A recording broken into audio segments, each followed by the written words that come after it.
James's point that sometimes he's elite and sometimes he's below average. So what we're saying here is, on average, he's average. That also in the sideline is a second defender. DK Metcalf is a mismatch. Why give the defense a second defender to defend against DK Metcalf? Get him across the middle, and you saw it on the back end in that fourth quarter. He was a fucking midgie's dick away from getting that fucking Sam Howell on the touchdown, wasn't he? Wasn't he? He was a mosquito's dick away from getting Sam Howell.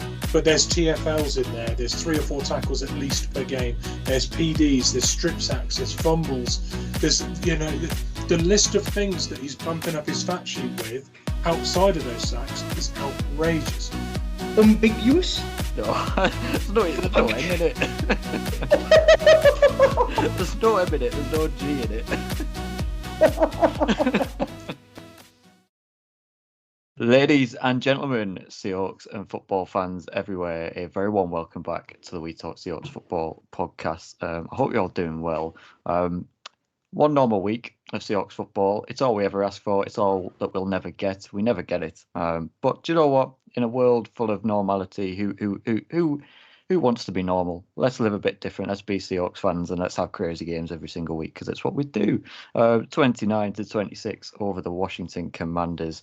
My lord, yet another couple of years taken off my lifespan. If we win the Super Bowl, though, I'll forgive Geno Smith and co. But a crazy game, one that ebbed and flowed, a tale of two halves, in my opinion, from the first half to the second. Two different teams, functioning wise. It was a really interesting display of how we adjusted and how we overcame hurdles, and how particularly Geno Smith overcame hurdles in this game to again, it has to be said, lead us at the back end of a game to seal a win for us when we needed him most, after a pretty dismal first half performance, which we're going to get into tonight as always. But before we get into it, as always, Mr. Positive himself, Pez, how are you, mate?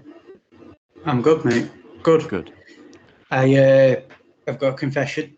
That first half bored me to sleep. It's all right. Up with. Did we finish? We had the final possession of the first half, didn't we? Yes. Yeah. I woke up for that. So yeah, I was like a bit buzzed. I was like, what? I swear, tell me what's going on here. And I was like, oh shit, falling asleep.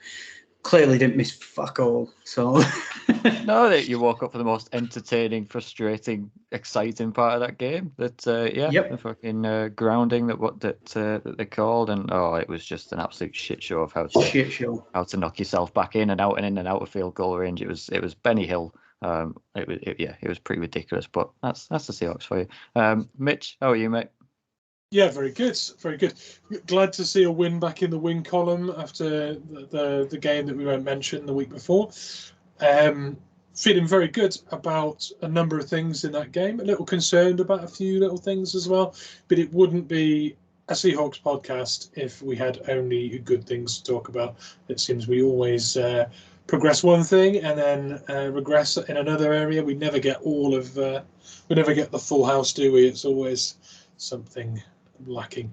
But overall, happy with the win, and like I say, happy with a number of different things and a few comebacks that we had in that game from a few players who didn't have their best showing against Baltimore. So lots to talk about. Looking forward to it.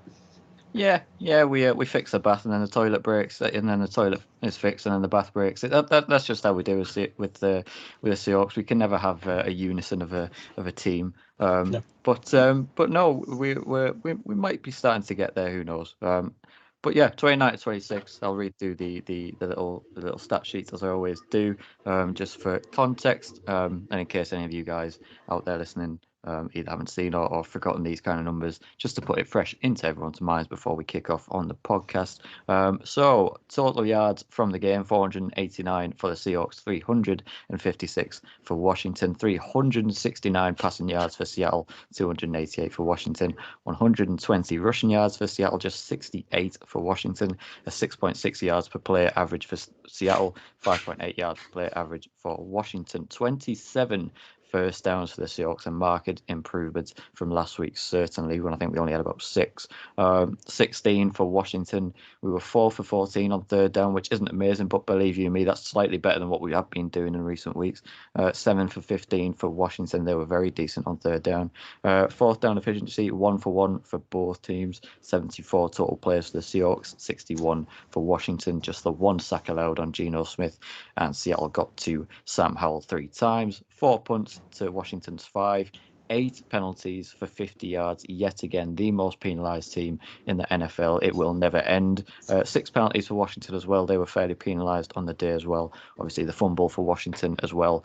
No interceptions, and the time of possession was almost identical. 30 minutes and 27 seconds for the Seahawks, and 29 minutes and 33 for the Washington Commanders. Only one place to start, as we always do with the offense. Geno Smith, the signal caller.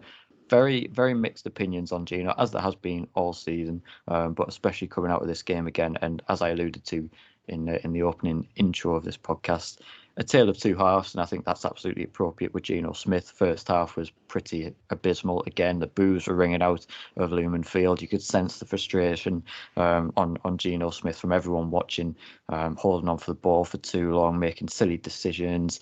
Obviously, that Benny Hill segment at the end was just ridiculous.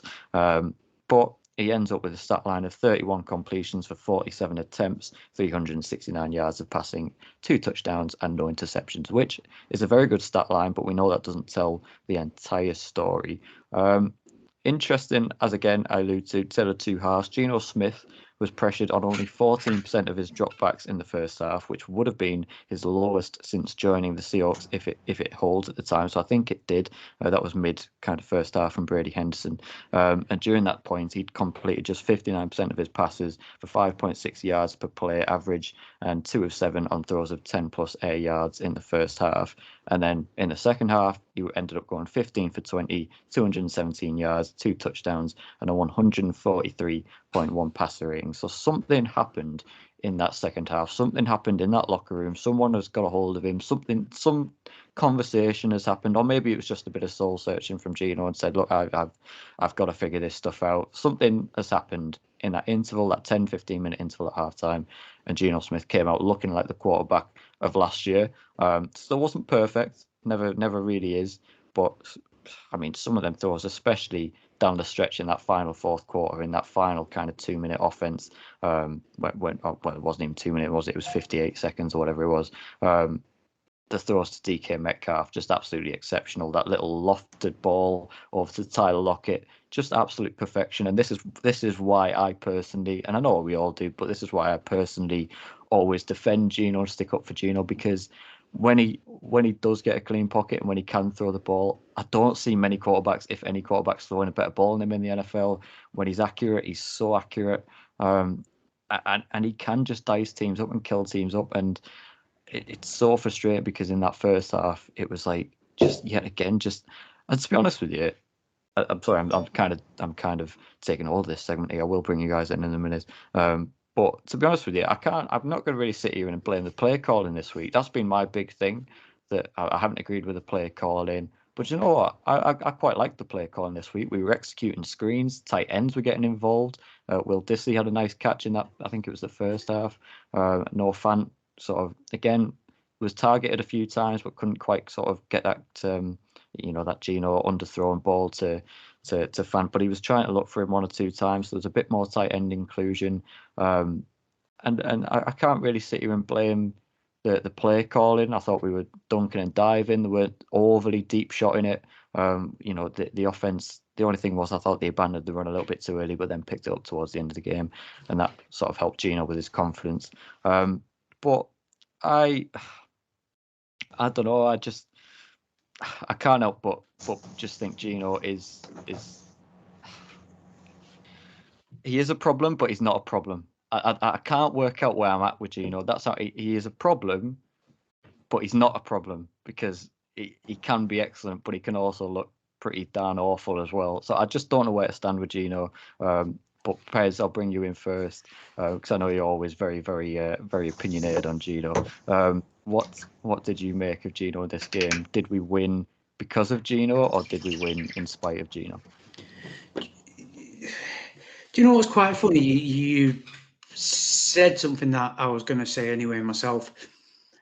After watching a few bits again this morning, a few YouTube videos, like, you know, breaking down the film and stuff like that, I think it was a bit of both. I think the play calling was a lot better. Again, we do already know this. We do know that Pete and Shane, they like to listen to our podcast. They probably were like, them boys from the UK, they're fuming with us and we do not want to get roasted anymore. So let's start sorting our shit out. But there's a light at the end of the tunnel with how Geno played, because we've seen this, right? So it's like we said last week. He started off the first game, 3 quarters of football, really good. Then regressed to 2, then regressed to 1, and he middled around, like, it's not like a just straight game after game pyramid, but he middled around. It was like 3 good quarters, 2 good quarters for a little bit longer, then 1 quarter, and then last week the wheels completely fell off, like I said in last week's pod. So really, you either stay there and inevitably we end up fizzling out and he gets benched, is the inevitable outcome of that, or you start rebuilding. And an interesting thing here is when the good quarters came, it was always the start and then fizzled off at the end. Whereas it was really nice to see, like you said yourself, he had a really bad first half, but then came out and lit it up in the second half. And for Geno's sake, with the heat he's getting at the moment, he is great for his confidence. Because someone in our Discord said in that first half, it might have been you, James, saying his confidence is absolutely shot. Like, he just looks like he doesn't know what to do anymore. He doesn't know whether he's coming or going. And it's what we spoke about and hark back to. Geno plays well. We had the conversation a couple of weeks ago and about Geno and his arrogance. Geno hasn't had that arrogant swagger about him, what I alluded to, for many a game now. In this game, that touchdown to Tyler Lockett, ridiculous. He was throwing that ball before even Lockett had turned around. It was excellent chemistry, that. Oh, yeah, just perfect. So this game's great for his confidence, and it's a good sign to see that it's happened at the end and not at the start. Maybe we can get a rejig. Maybe we can, change something up a little bit. Maybe get him firing up. I don't know. Your point about you don't know where you are with Geno, for me, my simple thing is, and again, like I've harped on about, it's not like a bench Geno thing. It's just simply how I read it. And Geno is just essentially a bang average quarterback. What does a bang average quarterback really do? And I'm being genuine here. What did he really do? When all the pieces work for a bang average quarterback, they look really good. And they're like, oh my God, he's really good. Maybe being a bit harsh, a little bit above average, maybe I'd give him. But so the same, when everything works for Geno, he looks lights out. When things start falling to pieces, he starts falling to pieces. To me, in my personal way of interpreting that, is he's just bang average. Like you said, James, like your way of describing him to me just sounds like he's just a bang average quarterback. But it is what you get. Don't think he's going to take everyone on his back and lead us to the promised land like a Mahomes or a Josh Allen or a Burrow or someone like that, because it's not him. You said it yourself, but how I interpret that is because he isn't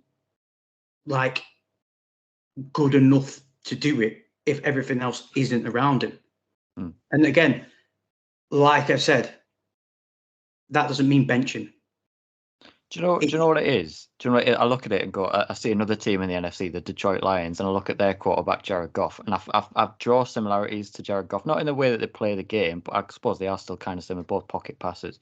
But I just think I look at Jared Goff and he is playing excellent. Again, a very similar kind of redemption arc that Geno's gone on with.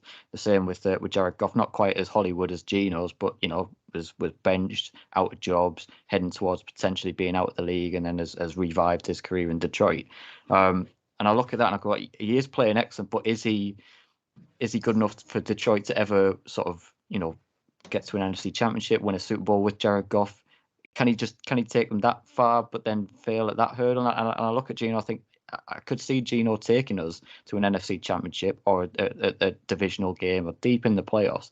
But can I see Geno winning a Super Bowl? I just can't. But I do think he's a very good quarterback. So I don't know. So no. Do you know what? You make a perfect. You make a perfect. What you said there is perfect because it's exactly where I'm coming from. People might think and go, "Oh, this guy doesn't know whatever," but we spoke about him numerous times on this podcast about that might just be the difference between Americans' expectations and the British expectations when it comes to sport. But I want to watch this team win another Super Bowl. So I am not going to settle or be very kind to a guy who I just think is bang average and needs everyone else to be on all cylinders for him to be functional. And your Jared Goff analysis, your comparison is bang on the money.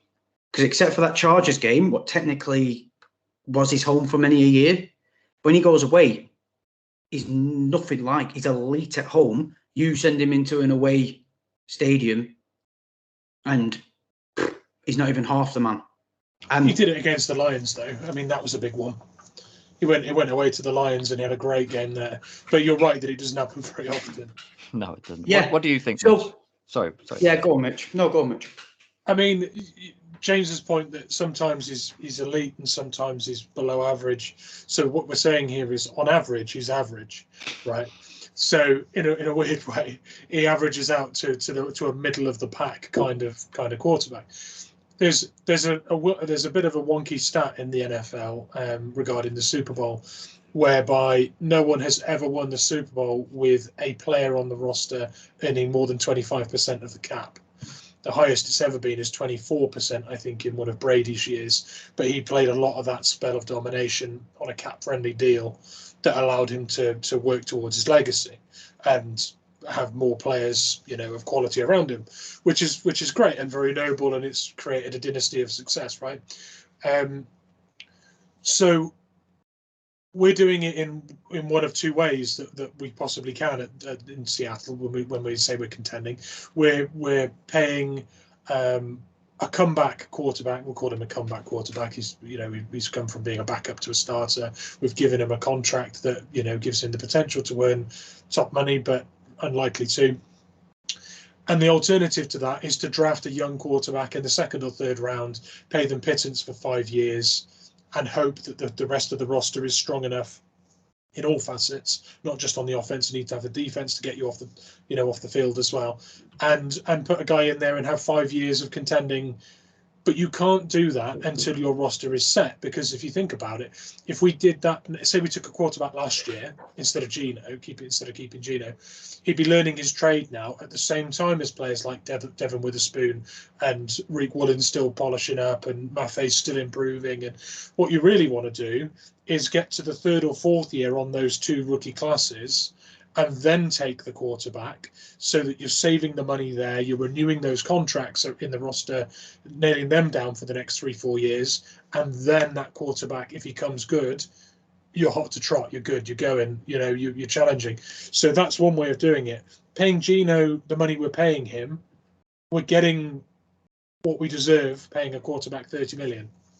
That's middle of the road money for a middle of the road quarterback that occasionally has a very good game and can win you stuff. I'd rather have the guy that occasionally gets red hot and wins a game, in 2 quarters of it, than a guy that's average and, most things are a 3 and out. Sometimes your running game gets you there. Sometimes he snaps off a big one and you punch one in from 30, 40 yards. I'd rather have the guy with the upside, the average guy with the occasional upside, than a boring, dull quarterback just controlling securing the ball, feeding the run game, occasionally playing a few passes. It's just, this is the more entertaining way to have it, is what I'm trying to say.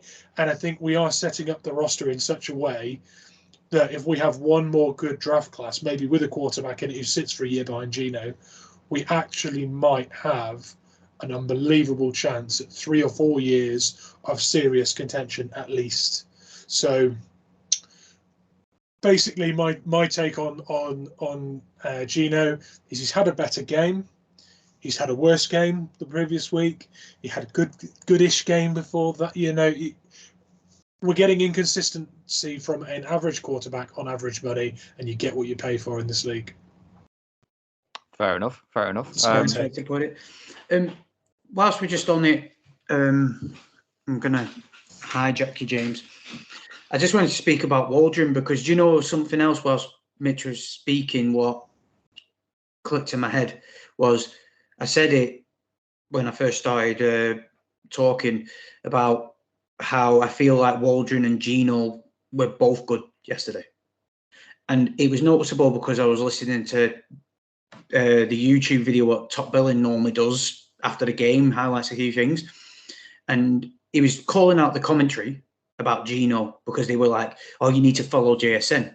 And he was just like, it's third down, the pockets collapse around him, and JSN has literally been passed from the linebacker Mayo to the other linebacker. What does Geno wants to get him killed? Because that guy literally probably would have given him concussion. He would have hit him not hard with the angle he was at. Yeah. Probably why he hesitated. And in game, I said, like, JSN was open there. What the fuck are you doing? But then he broke it down. He's like, he was nowhere near open. Like, yeah, it's a hospital pass. If he makes that pass, he sails him down the river. Yeah. Yeah. But that also highlighted to me, I was watching it and I was just like, I was in the gym, like this, on the fucking step machine, just getting my cardio in, just like watching as many videos. And I was just aimlessly watching it, like listening along. And I thought to myself, 1 minute, that was third down.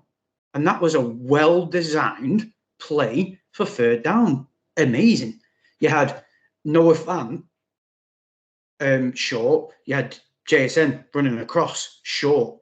And I was like, maybe that's just a game where them two clicked. Can them two actually? You said who spoke at halftime? Could it have simply just been Shane and Geno? And like we said last week, Geno just turning around to Shane and going, the things you're doing aren't working for me right now. Can we simplify things? Maybe, Yeah. And I think the recipe for success maybe is, and it's a very, it's a very thingy, like very hard point to come across. But if Geno and Waldron can just be on the same page, it's that genuinely, I think it's just that simple. That second half, they just seem to be on the same page, and they succeeded. So, well, yeah, that is it hard? Is it hard for an OC? And I know you've got Mastermind Pete behind it, and he likes to keep everything close and gets fucking erections off heart attacks and that from the fan base. Well, it's been all season. I think the main thing that's been holding back the offense is the play calling synergy between Geno and Shane Waldron. So if that can be resolved, the only thing that would then hold the team back is the offensive line being banged up. But then you get an Abe Lucas back. Guys are playing more anyway and getting more reps out there. So it has been the play calling for me that's been holding it back. So it was nice to see it clicking a bit better. I've got a stat here on Geno, a weird little funky thing here. On his go-ahead scoring drive, he was 5 for 5, 50 yards and a touchdown. On the game-winning drive, it was 4 for 5, 50 yards. And then the field goal. Like, that's crazy. See, when he clicks like that, this is what we're talking about. When he clicks like that, you're like his stat line for the day was, you've already read it, but whilst we're in the is 31-40 for 47, 369, 2 touchdowns. It's like that's a really good game. But this is the thing. People might listen to this and go, oh, these guys hate Geno. It's not about hating Geno. It's not about a little sample size of one game. Because like we said last week, don't fall into the trap of these next 2 games. Because if Stafford's not back next week, our defense will probably destroy Carson Wentz and re-injure him again. like, or, well, they don't have Brett Rippon anymore, but, you know, if it's a backup quarterback, we'll win that solely because the defense will probably have so much success, even if Geno doesn't succeed himself. So don't get lured into the trap, what we always do, of we're meant to win these next two games, and then when it comes to the Niners on Thanksgiving night, and some of us who don't stay up wake up and see we got battered by 3 scores, and it's like, we've done so well the last two. No, just don't get lured into it. That's why these conversations about Geno need to be had, regardless of how well of a game he had. Yeah. I was going to say on the subject of the game plan and Waldron and the way we drew it up, I think it's really interesting because it felt to me a little bit like we had imagine the offense being drawn up like a boxer having a plan for how he's going to get through the defense of another opponent, right? And maybe he's throwing a jab and then throwing a cross and trying to set up an uppercut or some kind of haymaker, or he knows how he's going to finish his opponent, right? But it's how he gets there and sets it up that is the main focus, right? And we didn't rely on the run game, which I thought we would, because the kind of defense that the Commanders play is really susceptible to intermediate length and deep balls with the way they play. But you have to get them into a shape, first of all, that is just, that allows you to cash that in. But the funny thing was, the jab and the cross, the 1-2 that lead to the haymaker, had so much success in the first half that we didn't need to use the finisher. We didn't need to use that deep ball. And when I say the 1-2 to set it up, I mean the running game is one thing, but the one thing they did really differently in this game, and I've got some fantastic stats for you boys, you're going to love these, right? The short throws with the yards after catch upside that Geno was throwing in the first half that made JSN look exactly like the player we drafted was the plan, right? It was run the ball, do the shallow stuff with the yards after catch, the streaky little runs afterwards, right? On first and second down, we were snapping off first downs on first and second down repeatedly with balls to Boye, balls to JSN, Charbonnet in second half with little 10-yard runs. Those plays were designed to force their defense to compact and open up the field. We saw Geno come out in the second half almost immediately through a deep ball that was just slightly overthrown. In the end of the game, we were seeing intermediates to DK and Tyler that were ripping off huge chunks. That was the end game. But up until that point, we had so much success with yards after catch that we didn't need that third part of the combo. It was 1-2, 1-2, 1-2, and those runs and those short throws were so effective that we finished the game for the first time in the modern era with our 4 main receivers, DK, Tyler, JSN, and Walker, with 50 yards of yak in a game. And here's a great one for you. You're going to love this one. 258 total yards of yak in one game is the second most by any team this season in the NFL, and the most in Seahawks history. Interesting, a great stat. Interesting point as we bring it back to Geno and move on to the other positions, that I think he was, in terms of when you look at his yardage, it's definitely been inflated with the Ken Walker catch and run. That went for 64 yards on that reception. So you kind of look at that and take with a bit of a pin. I don't know. But I wouldn't take that pinch of salt. If your game plan is to hit players earlier in their routes so that they have you're putting players in a position to play to their strengths. If you hit JSN a couple of yards into his route and just say, there you go, ball's in your hands, dude, use your vision, use your skills, and use your awareness to rip off another 6 or 7. If you suddenly, the way I'm putting it is, if you throw a ball for 4 yards, right, on second or first down, you're happy with those 4 yards. But the upside is that might be 16. The one to Tyler that went for 17 was fantastic early in the half, because you thought, like, oh, that would be a first down. 17. do you know what I mean?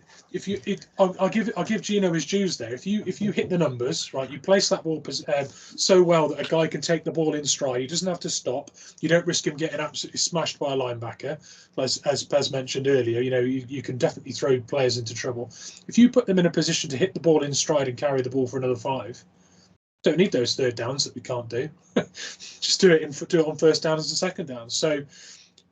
Yes, it's padded his stats, but you have to still make those throws with good timing and good touch to put them in those positions. With what you're saying there, Mitch, if you wanted to take a positive out of it, because I know there's a lot of fan base who like to try and keep it positive, is when they go back and watch that game, they might actually start realising, because people need to remember, like I always harp on about, everyone gets so caught up in the moment. Like, I'm talking like big picture. I'm not saying like they're gonna Super Bowl the job or whatever, but just remember where the Bucs were when they won the Super Bowl. Everyone had them dead and buried for 3/4 of the season, and they went on an absolute riot towards the end, right? So everyone just needs to also keep in mind this offense has shown in this game that. With a couple of little things to drop in there, I don't even think Geno needs a perfectly clean O-line. He didn't get one like a lot of the time last year and still managed to. Genuinely, I'm more convinced now from us talking and me watching, Geno and Waldron need to get on the same page. And this game could really be, if you want to take a positive out of it and not keep yourself in all the negativity of what's happened recently, the positive out of this for me is this game could actually be the best thing this offense needed for Pete, Waldron, Geno, whoever else to sit down, watch tape together and go, do you know what really fucking worked well? Exactly what Mitch said. And when they listen to the podcast this week, they'll be like, that Mitch. I don't know if they'll be bringing me up in the meetings, but yeah. You never know. I'd love it. The boys are onto us. The boys are onto us on the UK. Yeah, they'll just be playing our pod in their meeting. But yeah, I think that the main point is they used that to try and set up the deep ball, but it worked so well that it just wasn't needed. It was, okay, well, that's got us another set of first downs. We'll run the ball again. Well, that's 3 or 4 yards. We'll throw the ball to JSN and see if we can get some yak. Oh, we got a first down again. That putting the ball in the hands of playmakers early in the route is also great, because if you think about the ball late in the route when it's matured, often the cornerback's running with DK and there's a safety coming over as well in case DK manhandles this guy when he catches it, and there's another that you hit a guy early in a route, he's in a 1-on-1. You can get another 5, 6, 7 yards at that point until someone else comes and stops you. If you're a player with a bit of wiggle, or you're a guy with a physical mismatch, there's some yards to be gained there after the catch. If you wait for something to mature and then need like a second movement from Tyler Lockett or something, momentum's gone. He's going to catch the ball and sit down. You'll get nothing but the throw you made. Hit the guy early with the ball. Let your playmakers make plays, and we saw a lot of that from players in skill positions. Noah Fant's another one who we just criminally underutilized for that. Tight ends, Pete Carroll. Everyone says Waldron on that one, but I was speaking to my brother this week, and me and him were talking, and he said that, and I said it without thinking, and then I realised, oh shit, because who doesn't use a tight end? Pete Carroll, he never really has, doesn't like him. Everyone's like, Waldron's a tight ends guy. Well, maybe we need to not get so boxed in over 2 men and not forget who runs the show, and just incorporate all that. But just for what you said, Mitch, you literally, we're on it tonight. We're in sync. The minds are all together, because you literally took what I was going to say, because I was going to throw a question to you and say, all this yak and short yard stuff and that what worked to this game. Name a game this season where you can remember them doing it. How many times did we cry about, like, it's all deep shots, third down, there's no one short, there's no one on the first down line, there's no one anywhere, he's waiting for them to develop. Name a game where we've had something like this. The good thing is We've not seen very many similar games on offense this year. We've seen games where the tight ends have been brilliantly utilised. We've seen games where the running game has basically ran the show. We've seen games where we've put the ball in the hands of receivers early in their routes and allowed Yak to break the back of the opponent and keep getting first downs. We've seen lots of different identities to this team. If we keep racking up wins doing different things every game, one, we're going to be hard to scheme for defensively because you never know which thing we're going to go to. But also, if Geno's having a bit of a difficult game, he could turn to Waldron and go, look, you remember what we did in the first half against the Browns, or let's try and get let's try and do this, or let's if you know what has worked for you, you then get options in your arsenal to switch between. So I feel in a way like we're kind of feeling out what this offense looks like this year, because it's a different team around Geno. There's a lot of similar pieces. There are some new toys in there as well, and it hasn't looked the same. And the offensive line's been different most games as well. So he's had a lot of moving parts, and I think we're finding ways to get it done, and they're often different ways, which isn't necessarily a bad thing. If they build on what they did in this game and scrap the other plans, just build on that second half with everything Mitch said, they've got a recipe for success. If they'll love doing, if they fuck it off and go back to what they used to do, everyone's going to have a come down to earth party next week. Well, the way you stop the yak is the same way you stop the run, and that's to bring the safeties up and get extra men in there, and so you've never got someone too far away from making a tackle after the catch. You do that, you take the lid off for the deep balls. So that is a really good recipe. Run game, yards after catch, hit the deep balls. We've got the personnel to pull that off. So I like it. JSN, and more JSN. Never mind JSN. A few snaps for Kenny. How about DK Metcalf, in my opinion? I've been screaming and shouting for a while now about we criticise DK for his penalties and stuff like that. The way we use him in the past, in terms of the routes that we ask him to run and how we try and get him the ball, is ridiculous. Like we said, this game and this season, it's just trying to force deep shots down him all the time, down the sideline. They don't work. It's ridiculous. And I've been saying for all this time, the best version of DK Metcalf is when you get him running and moving across the open field, across the middle of the field, and you get him the ball in between the hash marks. That's where DK, in between the numbers, that's where DK thrives, on those slants, on those crosses, because that old saying, the sideline is a second defender. DK Metcalf is a mismatch. Why give the defense a second defender to defend against DK Metcalf? Get him across the middle, and you saw it on the back end in that fourth quarter on that final drive. Those two balls to DK across the absolutely fantastic. The corners can't live with him. He's as quick as any corner. He's bigger than most of them. He'll out physical them. He'll sort of jam them at the line of scrimmage and get open. And once he's open, once he's got that ball in his hands in the middle of the field, running across the open field, it's a nightmare. You can feel the ground move. Defenders don't want to tackle him. It's like Marshawn. It's like once Marshawn broke into the second, you could see defenders didn't want to come down into the box and tackle Marshawn. It's the same with DK.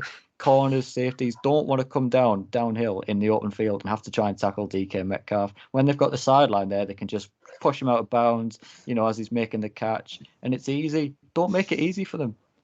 Loved it. It's a funny one, that one as well, that you talk about those catches he made late in the game, which basically iced it. I thought it was funny that he's done it a few times. It's not the first time he's done it, right? But everyone expects that ball to go to the sideline so we can snap off some yards, stop the clock, and get the kickoff, right? What DK did got people very twitchy at the end, because trying to get a few extra yards after the catch for Myers and then getting the ball snapped on 4 seconds was sketchy. it was perfectly executed, but it was brilliant. It was perfectly executed because those defensive backs are all pretty much reading the play and thinking we're going to the sidelines. To see a guy run to the middle of the field, they're almost happy for him to receive the ball there, because they're thinking, well, shit, they haven't got a timeout. If he catches the ball there, this is game over. They're certainly not expecting him to grab it and try and stay up. They're thinking, okay, well, he's got it. He's gonna hit the deck. And no, I'm getting these yards. And he, I don't think it made a difference to Jason Myers' kick. but he did everything within his power to help the team and get every advantage possible, and still executed it with enough time on the clock. And I think the smarts there. It looks a stupid move to do an inward route when you really should be going out of play, but psychologically, that was not what they thought they were going to be defending against there. And I think he absolutely maximised it as much as he can. He ringed every single drop out of that play for Jason Myers, who also was fantastic, by the way. I know we're talking offense, but Jason Myers hasn't missed a kick since week 4, and I love that. Money. But don't you not just think, when you think of DK in his time in Seattle, when I think of some of his best players, they're all in the middle of the field. When I can't remember, like, was it 2 years ago? Again, I can't remember. I want to say the 49ers. It might not have been, where he caught it in the middle of the field and then he scampered in to like the corner of the end zone for like a 40, 50-yard touchdown over the middle of the field. Yeah, that's where he's best. Like, he's a nightmare in the open field. It baffles me why they try and force deep shots down to the sideline when defenders can just push him out of bounds. It's ridiculous. Do you know what will be a good thing? Well, Derek Young looks like he's done himself in again. So maybe Bobo. No, you need the speed for me to think what. If Derek Young was healthy and had a bit more game time this year, do you know what would be fucking great? Line him and DK up on the same side. Just line them up on the same side. Speed, massive, ginormous receivers, and then watch the defense go, oh, shit. What do we do? That'd be a nightmare, because, like you said, DK, you could do a crossover where DK could be on the outside and then he's always going to be going in the middle. And then, like you said, he's a nightmare. Derek Young with the same speed, then burn down the thingy, because, like you said, it's almost like, even with Russ, it's like DK was a safety valve, and then he took the flak. The only thing, like, you two basically said everything what I'd say anyway, so I'm not going to repeat that. The only thing I'd say with DK is he's compared. If you're not a Seahawks fan, and some Seahawks fans as well, he's so misunderstood to who he is as a person. Because of his flags, because of his aggressive nature, everyone's like, oh, this, that, and the other. But he's probably one of the bigger team players there is, as Mitch said in that last play. Like, I thought, this is fucking amazing if he tries hero ball in this. Like, we're like, it's Hail Mary, no seconds on the clock. He's just going to take 3 guys with him to the end zone type thing. But like I said, it's all to do with the team. Like, that's all I've got really to say on him. He's so misrepresented around the league. I've got friends who don't watch us, but just see him come up because of stuff he does. And like, oh, he's a big baby, he's this, that, and the other. And it's like, well, no, you're just jealous because you want him on your team. Unless you're the Eagles and you got AJ Brown. But maybe we need to sit down, see what the Eagles do with AJ Brown, and just go, for many a season, DK was producing better than AJ. So maybe we should just get him to do what AJ's doing, because what AJ's doing, most of it is over the middle. If you watch it, most of it. So the comparisons are still drawing. I want to shout out 2 people before we leave the offense as well. Tyler Lockett for somehow continuing to play in that game after receiving that hit from Emmanuel Forbes, which, for my money, was an ejection. I thought it was targeting. I thought he didn't make any contact with his shoulder pad. That was pure helmet to helmet. He leaned. I thought that fit the bill for it for me. Some people thought it was harsh. I don't know where you guys stood on it. I'll get your opinions just out of interest. Me, quickly, at first I said it's a bit harsh to do it, but then when I watched the replays, it was just very missile-y, wasn't it? There was no thought process behind what he was doing. He just wanted to take him out. Yeah. And you knew it was bad because Tyler, again, top billing, love shouting him out because he was really good content. He slowed it down and spoke about it. And he said Tyler didn't even catch the ball, did he? No. Because he slowed it down in the slow-mo, and he said, like, he had this clip where Tyler could probably see him out of his peripherals, and it came to a point when he went to go and meant to get the ball, his eyes were already away because he knew it was coming. And then after he dropped the ball, he was already wincing because he knew it was going to be bad. So a veteran player like Tyler showing them kind of motions in slowed down time to what's about to happen shows he definitely should have been ejected for what he did, because he had no concern over him at all. No. Yeah, for me, it's either intentional because he's leaning into it, he's leading with the head. It's a defenseless deceiver that isn't moving. Sometimes you get heavy head-to-head contact, right, and the receiver makes an immediate movement and moves into it, and you think, well, the guy didn't have a chance to get his head out the way there. Tyler's head is rock steady and still. He leans his head in. It's either intentional or it's reckless or it's both. Either one or both, it should be an ejection for me. And sometimes I feel like players think they can get away with a bit of a dirty shot early in a game because it's so early that maybe they won't make a decision. A bit like in football when you have a derby game and people think they can get away with leaving their studs on someone because it's early and they won't stand up in the fourth or fifth minute. That reeked to me of someone who thought they could get away with planting one on someone. I did feel like it endangered a player, and I was, to be honest, I didn't want to see him ejected because Emmanuel Forbes is someone I watched a lot last year in college, and I did really want to see how he matched up with DK because for me that was a fascinating potential matchup watching Forbes because I wondered how a smaller guy who was aggressive would manage against DK, and we got robbed of that because of his stupid decision. I'd have loved to have seen. What about you, Pez? Would you have liked to see DK versus Forbes, a smaller corner? It would have been an interesting battle. Yeah, I think it would have, but do you know what? I think DK would have had a better day against him compared to... I actually think so, St. Just and... yeah, because I like St. Just a lot. All over the place, a little... I like his energy as well. On the field.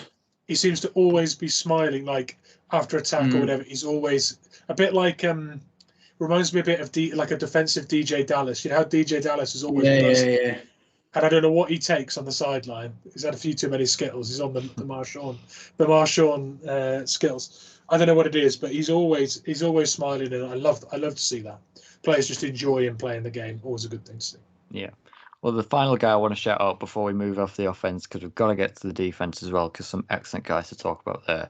Can I just talk very quickly about my guy, Zach Charbonnet? Pop the corks, everyone. Start pouring a few glasses because it's only going to get better. It's only going upwards. Zach Charbonnet is going through the motions. He's going through the gears. He is starting to warm up. He was, for my money, 6 carries, 44 yards, a 7.3 average per carry, and then quite a few receiving yards as well, 4 receptions for 18 yards as well, 4.5 average receptions. Other than that sort of moment in the fourth quarter where he should have gone out of bounds and he didn't, and I thought, oh, that's it, we're going to overtime now. We've wasted 15 seconds, burnt a timeout, and I thought, well, that was it. In the end, it didn't matter. But other than that, I thought he was absolutely excellent. I was loving the way Zach Charbonnet was moving on that field, running. And to be fair, the offensive line parted the Red Sea for him, and he had plenty of room to run into. But didn't he look shifty? Didn't he look good when he was running? And I just thought he looked so much more confident to this first few games where we saw Zach, as soon as he whenever he got his opportunity going through the tackles, he kind of froze up. Where do I go? Do I commit to a gap? He wasn't quite sure. Now I think you're seeing Zach when it opens up for him, he's bang, he's made his mind up. Now I'm committed, going for it. Yeah. He's committed. He's so more confident. You're completely right. He did still do a few things because it wound me up in the start of the year where, like, exactly like you said, he'd get in the open and he'd slow himself down by going, yeah. It's like, mate, you're a bulldozer. Run through him and you're free to the promised land, mate. But he did it. He did it on a play again this game. But like you said, he's still going. My concern for our running back room at the moment is the last couple of games, Charbonnet's shown kind of when he's the lead guy. Do you know what? It's a weird pairing that no one talks about when it comes to running backs. That Ken needs Charbonnet and Charbonnet needs Ken. Charbonnet needs Ken to be the lead back. Ken needs Charbonnet to come in and take a load of the donkey work and then let him do. Because I'm still adamant that Ken isn't 100%. There's something up with him. He was on the sideline, sat on a Gatorade tub, holding his stomach, someone came over to him and he was pointing to his stomach. No one really alluded to what that was. He maybe took a shot. He maybe not feeling too well. I just feel like he's not 100%. There might be a niggling injury there, what's not worthy for the report. But he took that 64. Do you know what the thing was with the running backs as a whole, quickly for me, is they both look really good. Yeah. And when they're both really good, it's exactly what we said at the start of the season. That's what we want to see. And like you said, Charbonnet is just starting to gradually get himself again. I think we just know what we're talking about sometimes. Oh, we're switched on, Pez. We're switched on. Mitch, any of your thoughts before we head to the defense? Two things on Charbonnet. One, we're seeing him get a lot more confident at what he does at this level. He was extremely good in college, and year on year just showed real improvement year on year. You could see it in his stats. You could see it in his confidence. He's a guy that really sort of gains momentum. Yeah. And I feel like we still haven't seen him score a touchdown yet, and that might be the feather in his cap. You know, he's gaining momentum all the time. Imagine him once he's got that monkey off his back and he's had that first. I can just see it now. You know, five yards to go, maybe on a 2-point conversion or something, and they're giving the ball up the gut. Bang! There we go. That's it. And then we'll see another level from him. And Pez, you mentioned earlier in the year when he was shimmying a bit rather than committing to the hit. I think what we've got in Charbonnet, it's not a pure punishing power runner. He has got that wiggle and go as well, and I think where you'll really see him rip off some fun plays are where he's had a wiggle and beaten a man, and the next time he's running at that same defender, that guy will try and be light on his feet because he thinks he's either going to go left or right, and he's just going to go through him. And he's going to be light on his feet, thinking he's going to embarrass me again, and he will embarrass him again because he'll go straight through him, and he won't set his feet for being hit. He'll set his feet for lateral movement. Charbonnet did that all the way through college. He was known for being both. He's a hybrid back, so doing his little wriggle and not getting much of a benefit from it. It almost sets it. It's setting up teams that watch his tape now will have seen him do both things. Players won't know, and no one likes being embarrassed once in this league, let alone twice by the same player. They don't like to be beaten, so he's just setting out his repertoire of tricks, you know. He's definitely rubbing off on Ken though, isn't it? Because like Ken's loving a Ken dropped massive the shoulder. Hit. Yeah. Oh man. Yeah, sorry.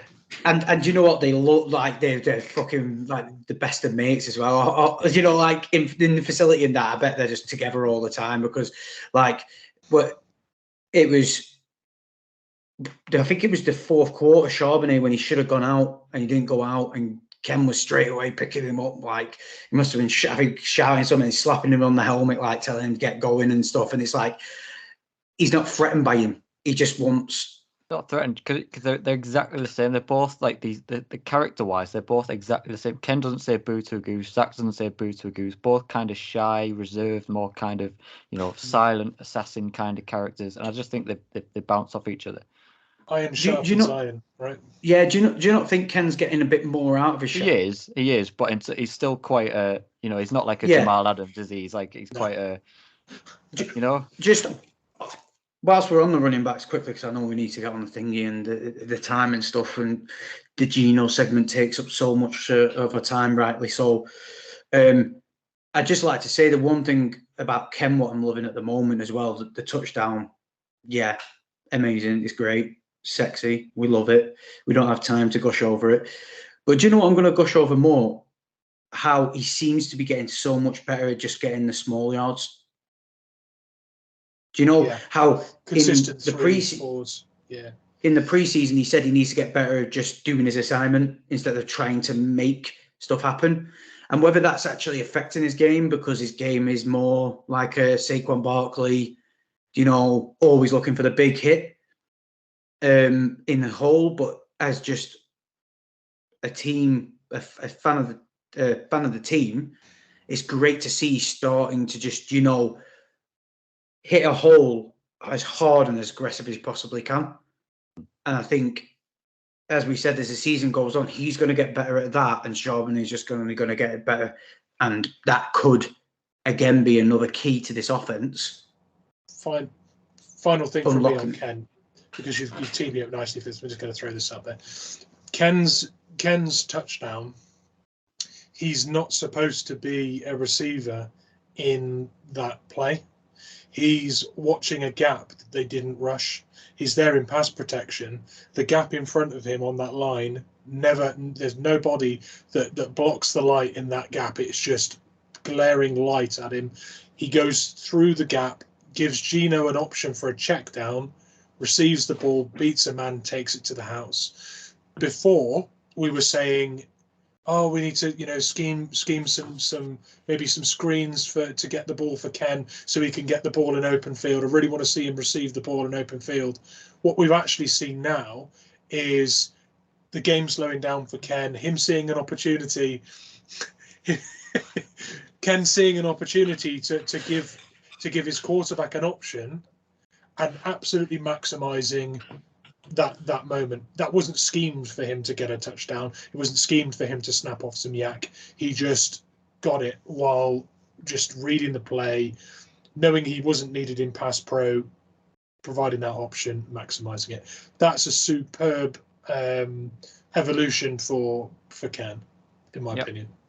Totally agree. The football intelligence is absolutely clear as day with Ken. He's such a cerebral player, and like you say, only getting better as time goes. Onto the defense then, as I always do, a quick run through of the stat sheet. Bobby Wagner leading the team in tackles with 6 solo tackles, 4 assisted, so 10 combined, half a sack for Bobby as well. Leonard Williams with his first sack as a Seattle Seahawks. Well done, Big Cat, and what a sack it was as well.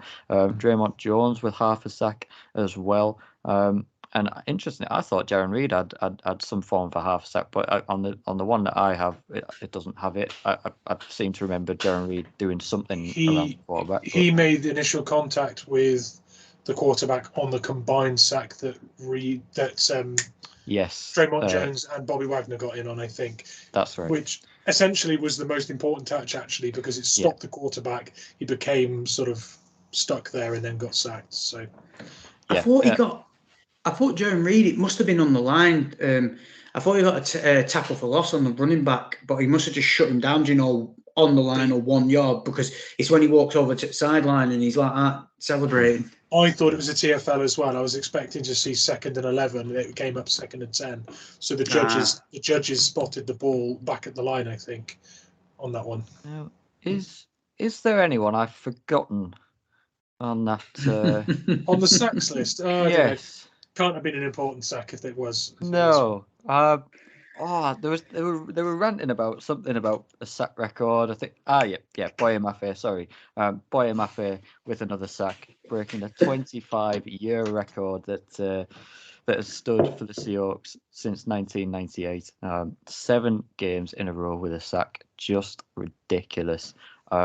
Do you know what it is? This isn't like a flash in the pan as well. Like when you watch Boye Mafe, and this is more to like a PA message to any non-Seahawks fan, any just NFL fan and watching this, any All-Pro voters. Like this isn't just a flash in the pan for Boye Mafe. The kid is just superb. Like he could have had 2 or 3 sacks in this game easily. He was a fucking midgie's dick away from getting that fucking Sam Howell on the touchdown, wasn't he? He was a mosquito's dick away from getting Sam Howell on that last touchdown pass to Antonio Gibson or whoever it was. So unlucky. I thought, yep, there's another strip sack coming, and it just got away from him. But when you watch him, and if you ever watch all 22 film, if you find some content creators out there who break down film, and that, I'm sure there'll be some great videos on Boye Mafe. He's just winning. He's just winning his reps. He's so explosive, and he's just developed. Like I said, we kept alluding to it, but I just keep having to say I cannot remember a second-year player as a defensive lineman going from his first year to how that was to now. Like if you'd have asked me, if you'd have told us last season, anyone, next season Boye Mafe is going to break a 25 25-year-old franchise sack record for 7 games in a row with a sack. Everyone would be like, oh yeah, right. Oh, he's just a run defender. Boye Mafe is just another KJ Wright and gets sacks. Like he's took his game to literally to an all-pro level, and the thought of having him, that value. It's like we've always seen it. Like I get so jealous when I watch these other teams, like the Niners with Nick Bosa and pass rushers, TJ Watt, and I just think, God, if we just had one of them, like how much more. And it hasn't worked because the games are still stressful. I was going to say how much less stressful watching Seahawks football would be in terms of making games easier to win. They still don't. But I just thought, how amazing would it be to have a proper all-pro sack a game kind of rusher on that line? And we've got it in Boye Mafe, who I didn't expect it to come from. And it's just outstanding. As soon as they snap the ball, my eyes like, right, where's Mafe? Where's 53? And as soon as you find him, he's either beating his man, he's in the process of beating him, or he's getting the quarterback. He's ridiculous. Yeah, the thing. Go on, you go. No, I was just going to leave James to have his segment like he normally lets me have my Ken segment. All I was doing whilst we were talking then was just to see the updated Defensive Player of the Year list, just to see if he's entered it. No, has he fucked? That's ridiculous. Bobby Wagner's there. That's ridiculous. I mean, we're in a season where Khalil Mack had, 5 or 6 sacks in one game, and Myles Garrett's wrecking house. Yes, I agree he should be in the conversation, but there are some absolutely outrageous, consistent performers around the league this year. He should at least be on the list. Yeah, I think if you think about all pro, Pro Bowl edge rushers, it's really difficult to see him being like in there, and that's really, you've got players like Daniil Hunter and stuff as well. Better. He's playing better, surely. Micah Parsons, Daniil Hunter, Myles Garrett. Like, there's so many in that position. I agree. He's playing better than Myles Garrett. I agree. He's absolutely. Have you heard Aaron Donald's name? When it comes to voting, there are fans' favourites that are consistent players that have done it for years on end. That people want to see Micah Parsons, Myles Garrett, and stuff in those games. We're just a little Pacific Northwest, franchise with our little toy, our new little toy. Right. I do get it. I'm trying not to interrupt you, but I get where you're coming from. But this list, it must have 20 players' names on it. It goes all the way to 200 to 1 odds, right? Geno Stone's on there. Like, he had a good game against us. Fair enough. The thing, I get it, right? I get it. It's not the principle of him. He should win it. He should at least be recognised in the betting odds for it. Pez just wants to stick a 5 on him. Like, come on, like let Pez have his 5 on Boye Mafe. Should we Devon Witherspoon 7-4, 25-1? I did tell everyone on the podcast. We're not a betting podcast, but I did mention it to everyone.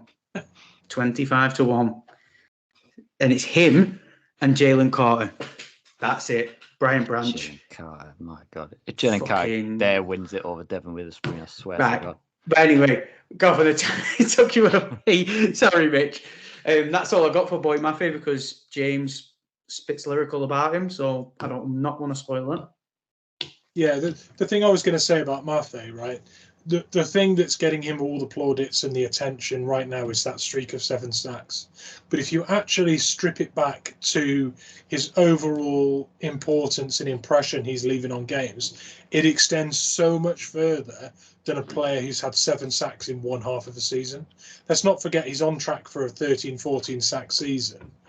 But there's TFLs in there. There's 3 or 4 tackles at least per game. There's PDs. There's strip sacks. There's fumbles. There's, the list of things that he's pumping up his stat sheet with outside of those sacks is outrageous. And we've seen it ourselves at our own franchise. This isn't, James, I promise you, it's not a dig at DT, right? It's not a dig at DT. But we've seen what a part-time edge rusher that is put on the field in passing situations only can do. He can get 9-10 sacks a season, but his overall actual impact on games on a consistent basis hasn't been there.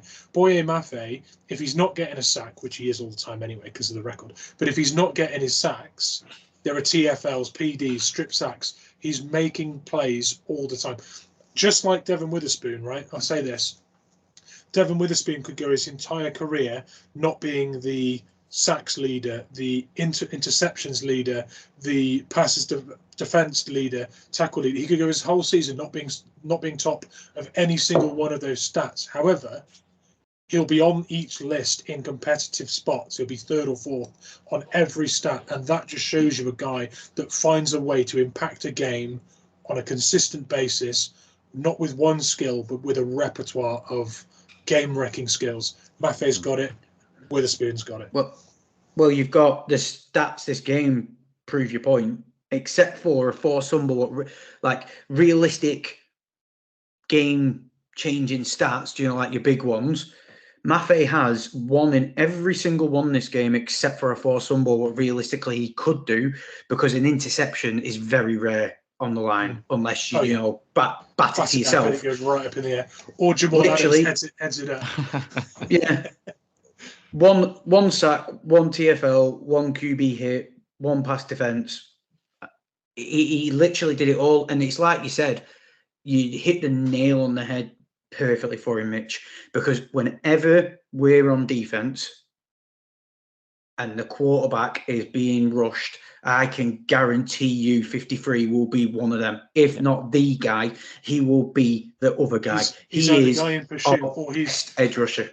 Yeah, he's either in pursuit or he's flushing the quarterback out of the pocket, the direction that we're trapping, or he's just in on everything.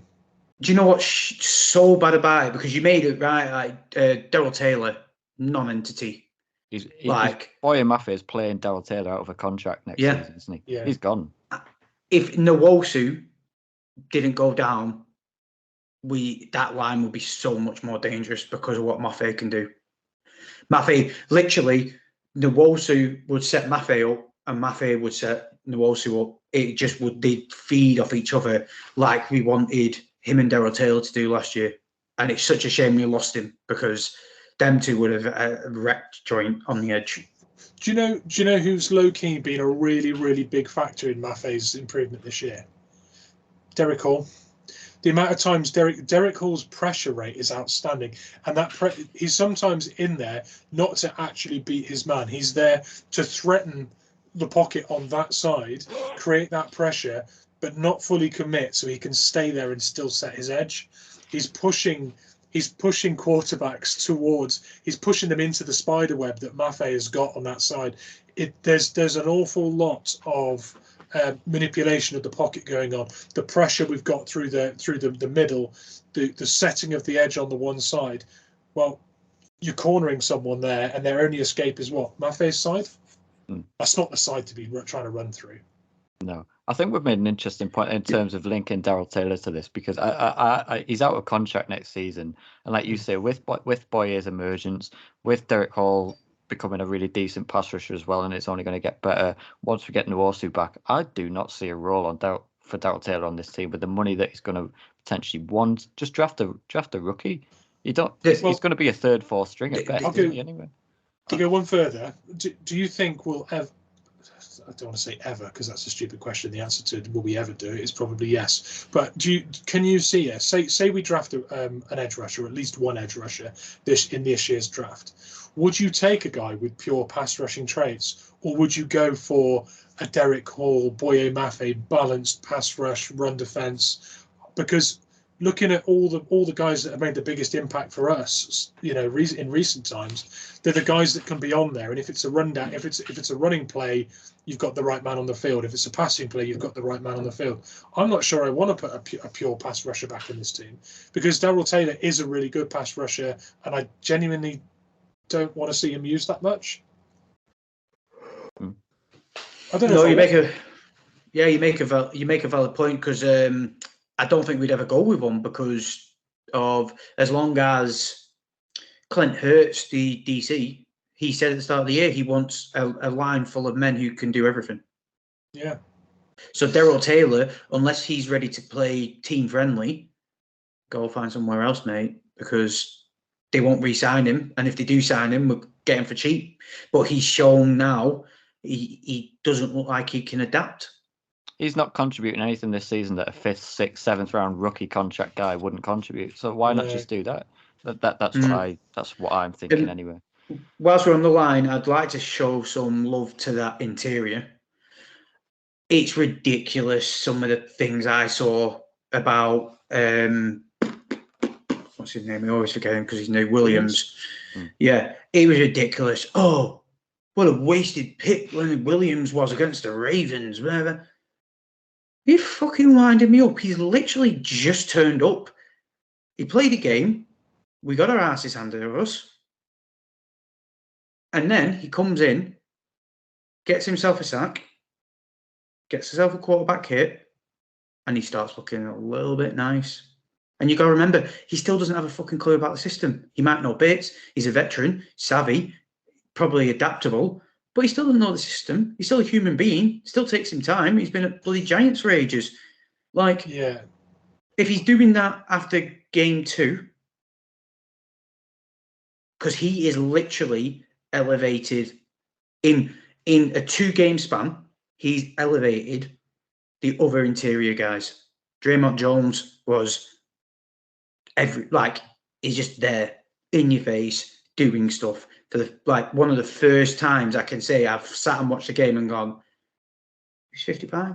Oh shit, that's Jones. Looking pretty good. And that's what I think we're going to see a lot more of now he's turned up. Really is. And big picture, he benefits Cam Young so much. That whole interior is literally just going to feed him into becoming such a great player next year.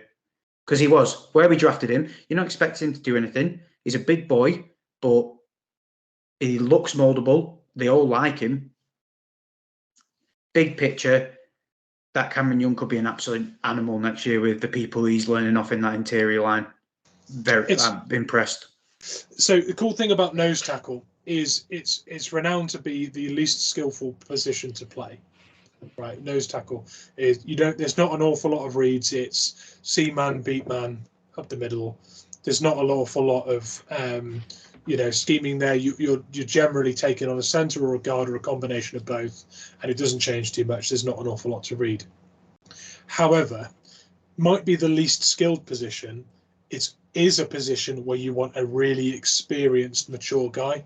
The best nose tackles in the league, when you think to the guys that really have been renowned for doing it, players like Snacks Harrison and Dominican Sue, there have been guys that have been household names in a really unglamorous position because they literally shut down opponents' games. They just remove a factor from your offense by being so good at what they do and being so experienced. Someone like Cam Young, like Pez mentions quite rightly, will really gain a lot from having a load of X-factor interior defensive linemen around him that he can just take bits from their game, soak up their experience, because in that nose position, you do become a bit of a leader, almost like the center on the offensive line. You are the center of a really important position. So Pez is absolutely right. It's an invaluable resource for Cam Young. Also, we're not in a situation where Cam Young has to play. They can pick and choose his snaps. They can pick and choose when he's playing because of how good Jarran Reed's been. We've got a natural successor and we've got Jarran Reed for another year. So I think we're actually in a really good position at that spot. And Monet's come back as well, who we know can do a decent job. Oh yeah, Monet, yeah, that art piece. I think Monet will do. The forgotten man, I think he's had some really good spells. You make a good point there. He's had some really good spells to show signs that it could be something with all this interior depth of experience. Them younger boys are just feed off them older guys. Yeah. Williams, Draymond Jones, Jarran Reed, they could make anything. Could I steal? I've got a stat for the secondary. Can I steal the limelight and move us onto there? So, if anyone was wondering, who might not be on social media, might not have seen this on social media, to why the running backs managed to destroy us in the passing game, and be like, because I've heard a few people go, "Oh, this defense isn't as what they said it is," and da da da da. Be careful. the sole reason why the running backs just donkeyed us was because between Spoon, Reek, and Tre Brown, the 3 wide receivers for the Commanders, Terry McLaurin, Curtis Samuel, and Dotson. Terry McLaurin had 4 catches for 33 yards. Curtis Samuel had 2 for 6, and Dotson didn't even get anything.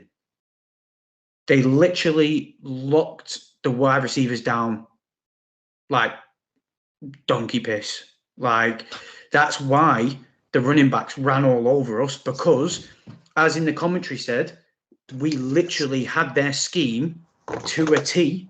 It was all the scramble drills what destroyed us and carved us wide open. But that could have been because we had our men so locked up, it exploited massive holes. What the linebackers, with a not looking 100% Jordan Brooks, and old Bobby Wagner on coverage and shit, just we've seen that play out when our linebackers have to start doing that kind of stuff, and it's not pretty, and that's what you're seeing. And that is because all their wide receivers, all Sam Howell's reads were clearly locked down.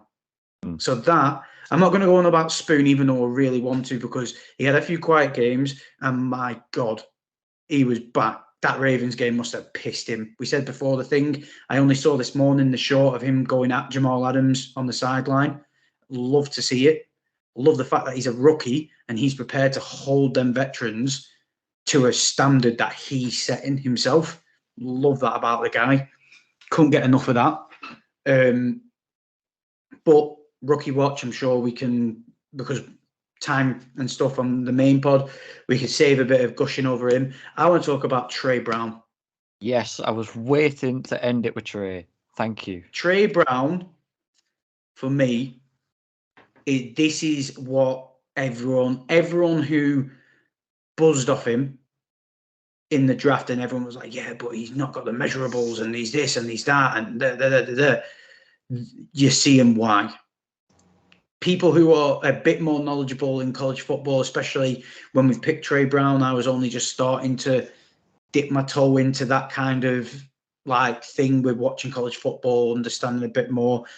But I just saw a load of hype. Some people clearly didn't know more than others because they were like, what the fuck, why we pick this guy, blah, blah, blah. But some people were proper, like, that's a steal kind of levels of excitement. Mitch probably could allude to that because you're like the college man. But people were like, literally, like, that is a absolute steal. And you're starting to see it this season. Yeah. Could you imagine where he'd be without his injury? DJ Reed. Yeah, similar comp actually. Really combative player, isn't he? And the thing is, when he came out of college, one of the big things that dropped him down on a lot of people's boards was the discipline thing.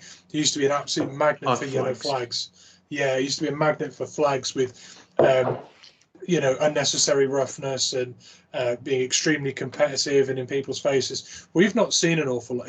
Yes, he's had flags, but no more than anyone else. In fact, probably less than a lot of players. I think Tariq Woolen's probably had more flags, probably erroneously. But he seems to have really matured and cleaned up some of the things in his game that did drop him down a lot of people's draft boards. And what we're actually just seeing now is a playmaker that can go stride for stride with a lot of very quick wide receivers and keeps himself in on the play all the way to the end. So I've always liked Brown. I loved where we picked him. I thought there was nothing but upside where we picked him. And he's got a year until he's up for renewal. And I really hope he's a player we keep around, because if he carries on at the level he's on now, imagine when he's got the carrot dangled on his contract year, and we could have a problem there, because we are definitely going to have to extend Reek and we are going to be extending Witherspoon. We don't necessarily want to have another corner on the roster on big money. But if he keeps playing the way he is, I don't know that we can keep him on the cheap, because he just looks, and I honestly can see him as, this is negative and I'm sorry, but I can see him as a player that we don't extend, because a bit like Was it Shat? What was his name? The two brothers we had on the roster. Griffin. Shaquem. Yeah. They one of them went to the Jags. Shaquille. And we kept them. Oh, Shaquille. That was Shaquille. Yeah. So got himself a pick this weekend. That was a player that we didn't commit a contract to that we probably could have kept around. That one we were probably right with his career trajectory and the way it went. But I could see it being a situation like that where a lesser side offers him a lot of money, and I don't think we can commit to that with the 2 extensions we'll have coming up in the subsequent years. Maybe if we could offer him 2 years, maybe 2 years, like a 2-year, 22 million or something. But that's going to be a hard one to keep it because he will have justified money because of the level of his play.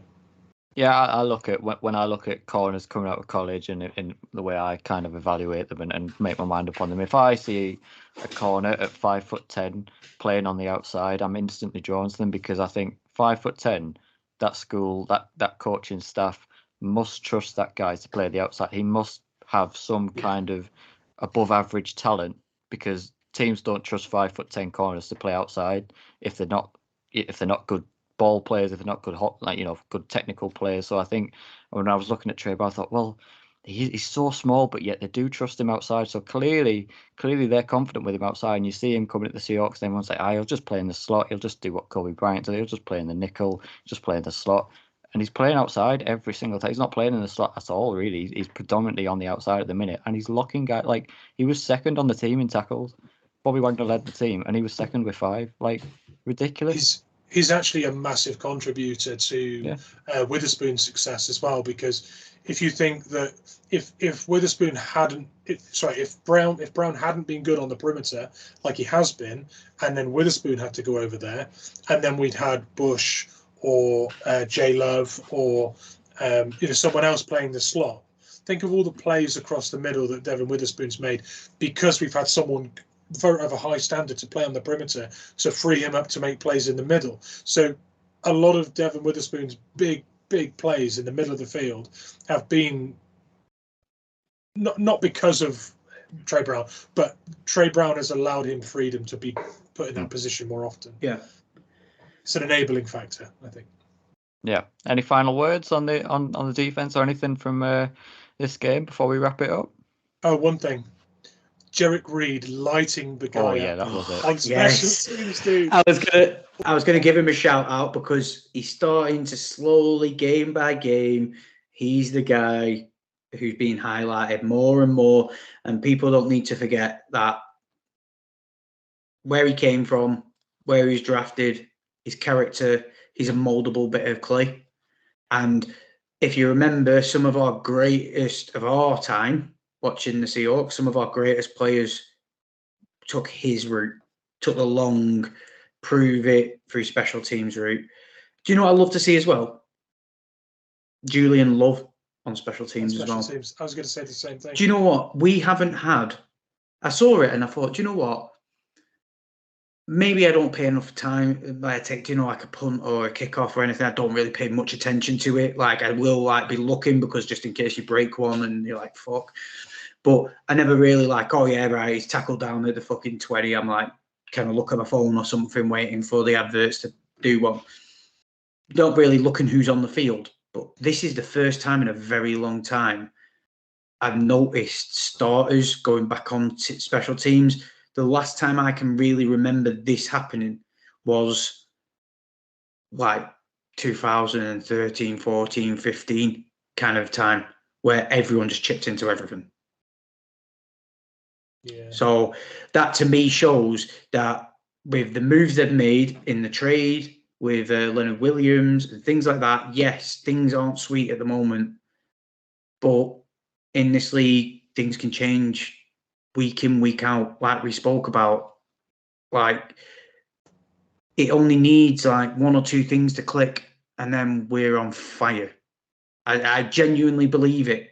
It might take another year, but I genuinely believe the way this team's constructed, the players we've got, fuck the coaches, just the players themselves. Witherspoon holding Jamal accountable as a rookie. You know what I mean? these kind of things, this is what you want to see. You want to start seeing it. You want to start hearing the stupid stories of DK punching Geno in the face. It doesn't matter if it doesn't matter if it my point is, it doesn't matter if it did or it didn't. This is the kind of shit you want to start hearing, because this is the kind of stuff you started hearing when this team was good in the past. You want to see it. Great teams who win the Super Bowl, who get good playoff runs, this shit happens constantly because they're so competitive and they believe they can win it. And this team is showing me the way the players are acting. They truly believe. This team hasn't shown me for years they truly believe they have an opportunity to do something. Whether that opportunity is a year, 2 years down the line, I don't know, but the players are bought in again. I don't think I've seen a full team of players for the Seahawks who bought in. And that gives me hope that we might only be a few clicks away from making this thing set on fire. So everyone just keep with it. Don't live in the bubble. Step out of it. It's a week-to-week basis, but look at the bigger picture. There's still a lot of time to go. I love it. The 1 week, as you said there, the 1 week that we get DK punching Geno rumours is DK's best week performance-wise in a long time. Like that. Well, he gripped him at halftime. Did you not hear that one? No. Did you not hear that one? No. Source, me, by me. Oh yeah. You were like, oh, someone must have spoke to Geno. Yeah, it was DK going, Geno, come here, mate. Look at this message I've got here. Fucking listen. Giving him the 5-knuckle shuffle. Yeah. No, just set him up against the locker like, you better fucking sort your shit out. Yeah. I'm not going down with you.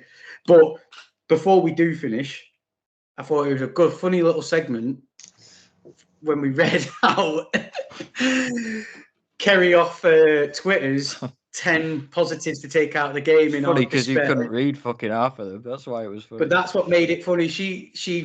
I tagged her in it. She listened. She said it was very funny with the way we delivered it. So I thought we go back to the trade because the way I'm going to read them. The way she's put them out on Twitter. It'd be disrespectful if I didn't, and we can have a good laugh at me sounding stupid, abbreviating a load of stuff. So, and anyone who's listening, this is at KPA Singh, Kerry Anderson. So, number one. I'm looking at him, Pez, by the way. The W. Have you seen number 9?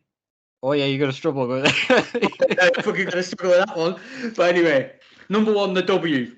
Number 2, K9 64-yard TD with Bobo and Tyler blocking. Great shout. Brilliant. Number 3, Mafe record.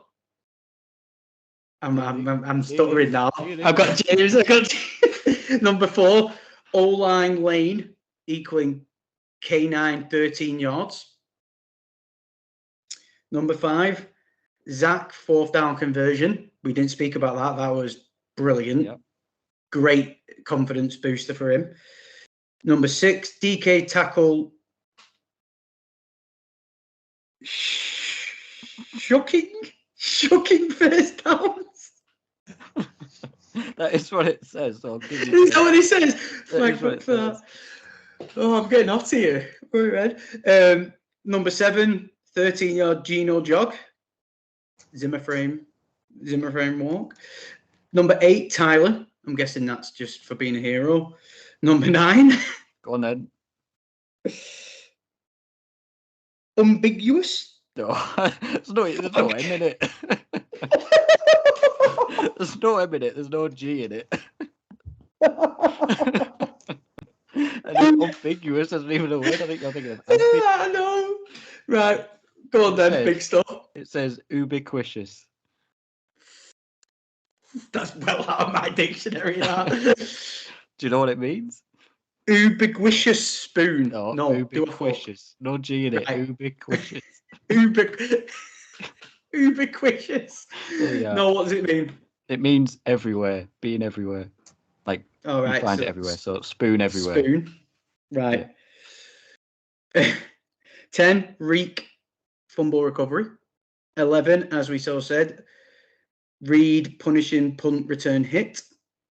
And then 12, to finish it off, Myers, 100%, equaling 17 points, what I'm guessing is fantasy related.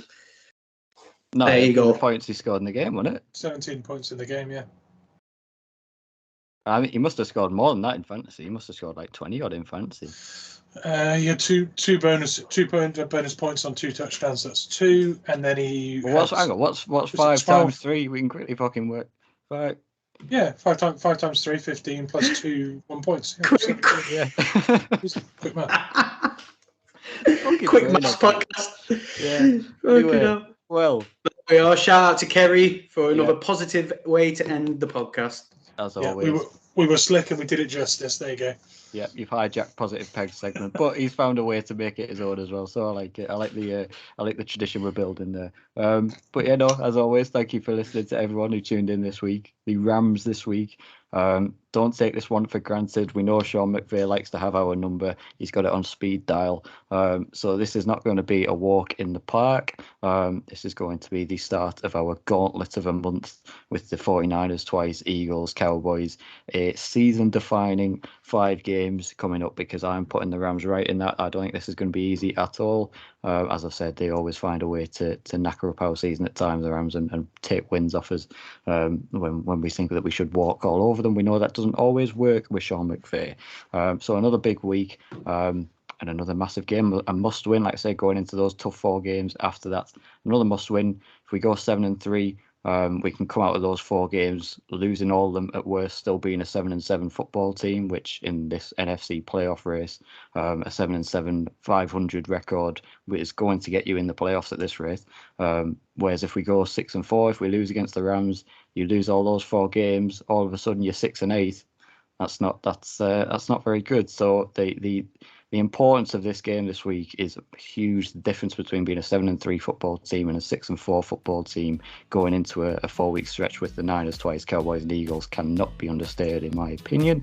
So let's get this job done this week. But as always, we'll be back to talk about it. You know we will, for good or for bad, or probably a little bit of both when it comes to the Seahawks. We'll be here to talk about it. But for now, you can find us on Twitter, XYZ, whatever you want to call it, Instagram, TikTok. You can find the link to our Discord in our pinned tweet. Just search We Talk Seahawks on any bit of social media. You will probably find us there.